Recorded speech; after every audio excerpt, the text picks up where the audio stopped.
இங்க காவேரியுமே விஜயோட உண்மையான மனச புரிஞ்சுக்காம, இந்த பக்கம் விஜய் மேல கொஞ்சம் கோவத்தோட இருக்காங்க. பட் ஆனா விஜய் ரொம்பவே தெளிவா இருக்காரு. அவர் எப்பவுமே காவேரி தான் தன்னோட மனைவி. அதனால எந்த ஒரு காரணத்த கொண்டும் வெண்ணிலாவ வச்சு நம்மளோட லைஃப்குள்ள எந்த ஒரு பிரச்சனையும் வந்துரக்கூடாது அப்படிங்கிறதுக்காக அவருமே பக்காவா தான் பிளான் பண்ணியிருக்காரு.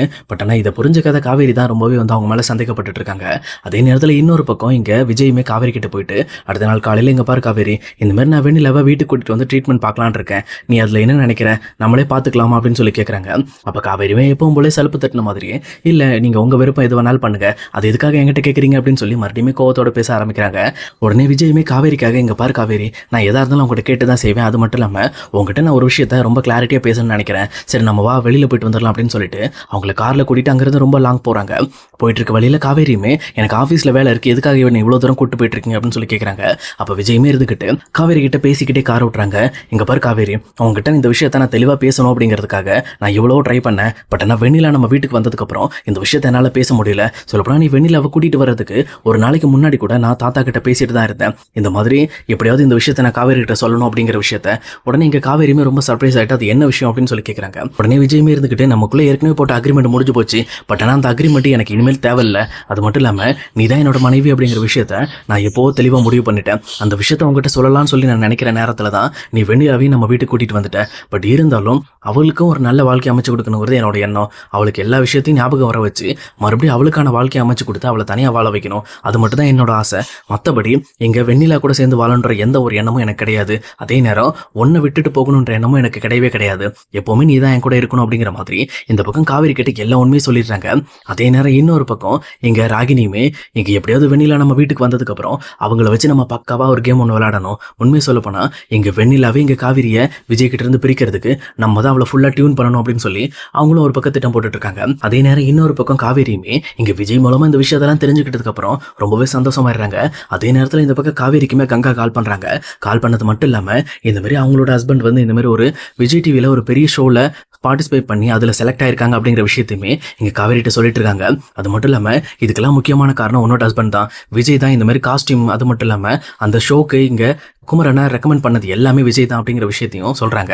இதை கேட்டோன்னே இந்த பக்கம் பயங்கர சர்ப்ரைஸ் ஆயிடுறாங்க. பரவாயில்ல, எனக்கு தெரியாம நீங்க நிறைய நல்ல விஷயம் செய்றீங்க அப்படின்னு சொல்லிட்டு இங்க காவேரியுமே விஜய் கிட்ட ரொம்பவே அன்பா பேசிட்டு இருக்காங்க. அதுக்கப்புறம் அவங்க ரெண்டு பேரும் ஒன்னா சேர்ந்து இங்க வெண்ணிலாவை பாக்குறதுக்காக ஹாஸ்பிட்டல் போறாங்க. அங்க போயிட்டு அங்க இருக்க டாக்டர்கிட்டமே இங்க விஜய் பேச போறாரு. அந்த நேரம் கரெக்டா வெண்ணிலா பக்கத்துல இங்க காவேரியுமே உட்காந்துருந்து அவங்கள பார்த்துட்டு இருக்காங்க. அப்ப வெண்ணிலாவுமே கண்ணு முடிச்சதுக்கு அப்புறம், நீங்க எதுக்காக எனக்காக இவ்வளவு பண்ணிட்டு இருக்கீங்க, ஏன் இப்படி பண்றீங்க அப்படின்னு சொல்லி கேட்கறாங்க. அதே நேரத்துல இங்க காவேரியுமே வெண்ணிலாவை பார்த்து, இங்க பாருங்க, நீங்க எல்லா விஷயத்தையும் ஞாபகம் வர வைக்கணும். அது மட்டும் இல்லாம உங்களுக்கான ஒரு நல்ல வாழ்க்கையை அமைச்சு கொடுக்காம எனக்கும் சரி என்னோட வீட்டுக்காருக்கும் சரி சொல்லப்போனா தூக்கமே வராது. உங்களை சரி செய்ய வேண்டியதான் எங்களோட கடமை அப்படின்னு சொல்லிட்டு இந்த பக்கம் வெண்ணிலா கிட்டயுமே பேசிட்டு இருக்காங்க. அதே நேரத்துல இன்னொரு பக்கம் இவங்க எல்லாருமே அந்த ப்ரொசீஜர்லாம் முடிச்சுட்டு இங்க வெண்ணிலாவுமே டிஸ்சார்ஜ் பண்ணி டைரக்டா வீட்டுக்குமே கூட்டிட்டு வந்துடுறாங்க. இங்க வீட்டுக்கு கூட்டிட்டு வந்தோன்னா வெண்ணிலாவுமே ரொம்பவே அன்ஈசியா ஃபீல் பண்ண ஆரம்பிக்கிறாங்க. அதை புரிஞ்சுக்கிட்ட விஜயுமே இங்க வெண்ணிலா கிட்ட, இங்க பாரு வெண்ணிலா, இது உன்னோட வீடு மாதிரி நினைச்சுக்க. நீ இந்த மாதிரி வேற ஒருத்தர் வீட்டுல இருக்கு அப்படின்ற ஞாபகத்தோட இருக்காத. உன்னோட பழைய விஷயங்கள் ஞாபகப்படுத்துறதுக்கு உனக்கு என்னென்ன தோணுதோ அதை என்கிட்ட சொல்லு. கண்டிப்பா அந்த இடங்களுக்குலாம் நம்ம போவோம். அதே நேரம் உனக்கு தோன்ற விஷயங்களை ரொம்ப ஓப்பனா இந்த பக்கம் காவேரி கிட்ட பேசு. சொல்ல போனா காவேரி எல்லா விதத்திலையும் உனக்கு ஹெல்ப் பண்ணுவா அப்படின்னு சொல்லி இந்த பக்கம் காவேரி கண்டிப்பா வெண்ணிலாக்கு ஹெல்ப் பண்ணுவா அப்படிங்கிற விஷயத்த அவங்க கிட்ட ரிஜிஸ்டர் பண்றாங்க. அதே நேரத்துல இன்னொரு பக்கம் இதெல்லாம் பார்த்துட்டு இருக்க ராகினியுமே, ஓஹோ, நீங்க ரெண்டு பேரும் ஒன்னா சேர்ந்து இப்படி ஒரு திட்டத்தை போட்டு வெண்ணிலா உள்ள கூட்டு வந்திருக்கீங்களா? என்னால முடியாத விஷயத்த நான் கண்டிப்பா வெண்ணிலா வச்சே செய்வேன் பாக்குறீங்களா அப்படின்ட்டு அவங்களோட மனசுக்குள்ளே அவங்க பேசிக்கிட்டு இருக்காங்க. அதே நேரத்துல இவங்க எல்லாருமே இங்க வெண்ணிலா விட்டுட்டு கேஷுவலா நவந்ததுக்கு அப்புறம் இப்போ அவங்களே ராகினி வெண்ணிலா கிட்ட போயிட்டு, என்னம்மா வெண்ணிலா நல்லா இருக்கியா அப்படின்னு சொல்லிட்டு ரொம்பவே கேஷுவலா விசாரிக்க ஆரம்பிக்கிறாங்க. அதே நேரத்துல அவங்க கிட்ட ரொம்ப நல்ல ஒரு பாண்டிங் ஏற்படுத்துறதுக்காக ரொம்பவே விளையாட்டுத்தனமாவும் குறும்புத்தனமாவும் பேச ஆரம்பிக்கிறாங்க. இதை பார்த்து வெண்ணிலாவுமே கொஞ்சம் சிரிக்க ஆரம்பிக்கிறாங்க. ஆனா அதே நேரத்துல இன்னொரு பக்கம் இதை லாங்ல இருந்து பார்த்துட்டு இருக்கிற விஜயுமே, பரவாயில்ல, இந்த மாதிரி வெண்ணிலாக்கு ராகினி கொஞ்சம் கம்பெனி கொடுக்குறா, சொல்லப்போனா அவ வெண்ணிலாக்கு துணையா இந்த பக்கம் ராகினி இருக்கிறத பார்த்து கொஞ்சம் சந்தோஷம் தான் பட்டுட்டு இருக்காரு.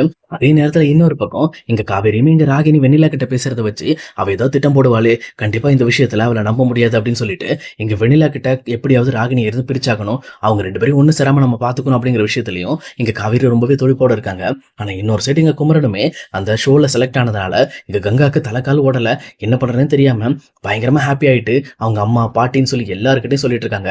அது மட்டும் இல்லாம அவர் செலக்ட் ஆனதுக்காக இன்னைக்கு நம்ம வீட்டுல பயங்கரமான விருந்து வைக்க போறோம், அதனால என்னோட தங்கச்சிங்க எல்லாருமே வந்துடணும் அப்படின்னு சொல்லிட்டு இந்த பக்கம் காவேரி அதே நேரத்துல யமுனா இவங்க எல்லாருமே வீட்டுக்கு வர்றதுக்கு ஒரு பக்காவான பிளான் ஒன்று ரெடி பண்ணிக்கிட்டு இருக்காங்க. ஆனா உண்மையை சொல்லப்போனா இங்க காவேரி வந்துருவாங்க. அதுல எந்த ஒரு பிரச்சனையும் கிடையாது. பட் ஆனா யமுனா இங்க கங்காவோட வீட்டுக்கு வரதான் இருக்கிறதுலே பெரிய பிரச்சனை. அத எப்படி சமாளிக்க போறாங்க அப்படிங்கிறத நம்ம பொறுத்திருந்து தான் அத வெயிட் பண்ணி பார்க்கணும்.